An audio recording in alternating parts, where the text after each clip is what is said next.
வணக்கம். அம்மா நல்லா இருக்கிறேன். நீங்கள்லாம் என் பிள்ளைங்கள்லாம் எப்படி இருக்கிறீங்க? இப்போ வந்து அம்மா வீட்டில் என்ன சமையல் பார்க்கலாங்களா? இந்த பாருங்க, சூடான சாதம், பேபி பொட்டோட்டோ வறுவல், முருங்கைக்காய் சாம்பார். இங்கே பாருங்க. இப்போ வந்து உங்கள்கிட்ட ஒன்று சொல்லிக்கிறேன். அம்மா கிட்ட வந்து ஒரு 12,500 ரூபாய் கையில் காசு இருக்குது. எப்போன்னு பார்த்தீங்கன்னா 16ஆம் தேதி 2வது மாதம் 24வது வருஷத்தில். அப்போ வந்து என்ன பண்ண, திடீர்னு வந்து போஸ்ட் ஆஃபீஸில் வந்து ஒரு அறிவிச்சாங்க, தங்கப்பத்திரம்னு ஒன்று அறிவிச்சாங்க. அது வந்து 8 வருஷம் 2.5% வட்டி கொடுப்போங்கன்னு சொல்லிட்டு, சரி நம்ம கையில் காசு இருந்தால் வீணா போயிட போகுதுன்னு சொல்லிட்டு 2 பேத்தி பேர்லையும் ஒரு கிராமு பண்ணி வச்சுருந்தேன். இப்போ பார்த்தீங்கன்னா இவ்வளோ நகை விலை ஏறுது.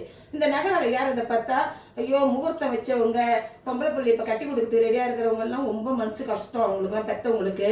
அதனால தான் வந்து உங்களை நான் சொல்கிறேன், ஒரு கிராமமாக கொஞ்சம் இப்பயே சேர்த்து வைங்க, சின்னதாக இருக்கும்போது. ஏன்னா எந்த சூழ்நிலை எதுவானாலும் மாறலாம் இல்லையா? அதனால தான் வந்து கொஞ்சம் பெற்றவங்க இது மாதிரி இருக்கும்போது கொஞ்சம் சின்ன, நம்மள்ட்ட எவ்வளோ காசு தான் பத்தாது, தீர்ந்துடும். அதனால தான் இப்படி கொஞ்சம் சேர்த்து வைங்க, இப்படிலாம் சேவிங் பண்ணி கொஞ்சம் இந்த மாதிரி கொஞ்சம் பாரம் கம்மியாக இருக்கும் நம்ம கல்யாணம் ஏற்பாடு பண்ணும்போது. அதான் அம்மா உங்கள்கிட்ட கேட்டுக்கிறேன். சரி, அம்மா நல்லா இருக்கு. பாய்.